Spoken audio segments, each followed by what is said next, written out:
de Janeiro muito criticada, né? E os especialistas já traziam a avaliação desde ontem de que ela poderia cair já, né, num possível recurso, né? A gente pode dizer que era esperado que a Netflix fizesse esse recurso, né? Já demora a cair, né? E é uma boa, me parece urgente que isso chegue ao Supremo Tribunal Federal. E é onde recorre a Netflix, o nosso Supremo Tribunal Federal, o guardião da Constituição, e o guardião da Constituição tem a obrigação de se manifestar contra uma medida, uma liminar terrivelmente inconstitucional, uma excrescência. Eu li a peça do desembargador, tive esse desprazer, é pessimamente escrita, mas independentemente disso, está na moda escrever mal, vide o nosso ministro da Educação e o seu impressionante com C, está na moda, parece um requisito para se brilhar, para ter destaque no Brasil. Hoje em dia, de toda maneira, a decisão do juiz tecnicamente sofrível. Basta ver o artigo 300 do Código de Processo Civil, aquele que trata da concessão de tutela de urgência, de liminar. Não há ali nenhum cabimento para tutela de urgência que pretenda acalmar ânimos. Acalmar ânimos não é uma figura jurídica. Há o fato de que houve um atentado terrorista contra o Porto dos Fundos. Naquela ocasião havia ânimos exaltados, nada se fez. Não me lembro de nenhuma manifestação judiciária, aliás, não me lembro de nenhuma manifestação de autoridade, né? O ministro da Justiça do Brasil não falou uma palavra diante daquilo ali. Até hoje não se falou nada. Depois os ânimos serenaram. Inclusive, um dos prováveis protagonistas daquele atentado terrorista fugiu do Brasil para acalmar os ânimos.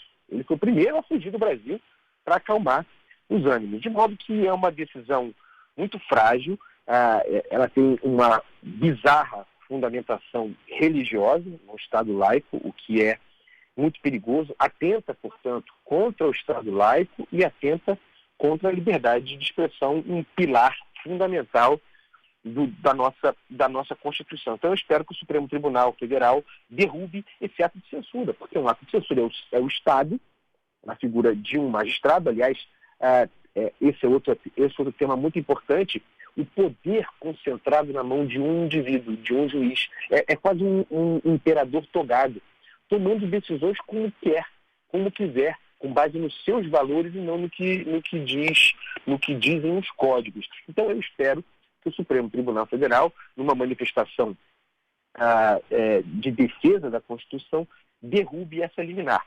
Qual é o problema para o qual gostaria de chamar a atenção do nosso ouvinte? O próprio Supremo Tribunal Federal, infelizmente, guardião da Constituição, não tem moral, neste momento, para falar mal de um ato de censura, porque o próprio tribunal, a própria Suprema Corte Brasileira, vamos lembrar, nós não esquecemos das coisas aqui, ano passado, por meio de um inquérito, aliás, até hoje em curso, bizarro, sem fato determinado, inquérito instaurado pelo presidente do Tribunal, Dias Toffoli, tocado pelo ministro Alexandre de Moraes, censurou, sem nenhuma base, claro, nunca há, a revista Cruzoé. Quem se lembra daquilo? O Supremo Tribunal Federal como agente censor. O exemplo vem de cima. Esse desembargador, né, ao conceder essa liminar, não tenhamos dúvida, o espírito do tempo emanado desde o Supremo Tribunal Federal, autorizando, legitimando a ação do juiz. Aliás, essa ação do desembargador legitima o ato terrorista. Esse é um ponto muito importante do qual eu gostaria de tratar. Com essa liminar, como eu já disse, uma obra-prima da inconstitucionalidade, liminar que mandou tirar um filme do ar em 2020, olha em que lugar nós estamos, o desembargador avalizou, de mesmo que ele premiou a ação terrorista. Nenhum entre os fascistas, porque são fascistas que atacaram a produtora, poderia esperar melhor amparo jurídico. Um presente, talvez mesmo um estímulo. Vou repetir, o desembargador legitimou a ação terrorista. Os vagabundos terroristas agora estão festejando. Pensam que o judiciário brasileiro lhes deu razão.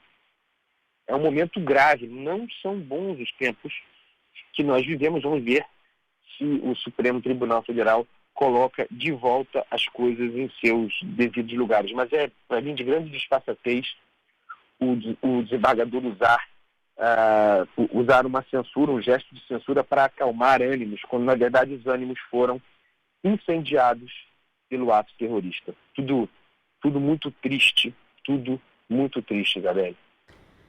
Tá certo, Andreasa, a gente vai continuar acompanhando aí, porque tem todo o potencial para outros desdobramentos desse caso, né, Andreasa?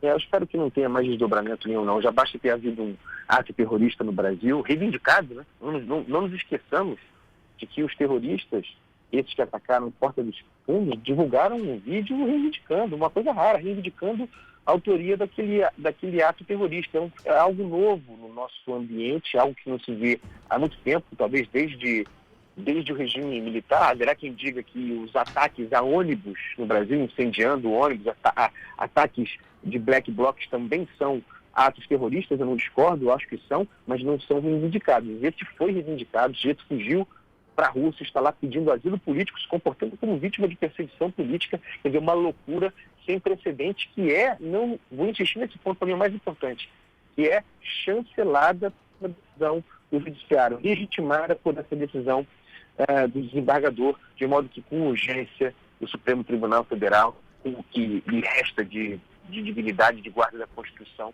deveria se manifestar para derrubar essa palhaçada. Tá certo, então, Carlos Andreasa, que volta amanhã na coluna Tem Método, na Band News FM, também no jornal Band News Rio, segunda edição. Até amanhã, Andreasa. Beijo.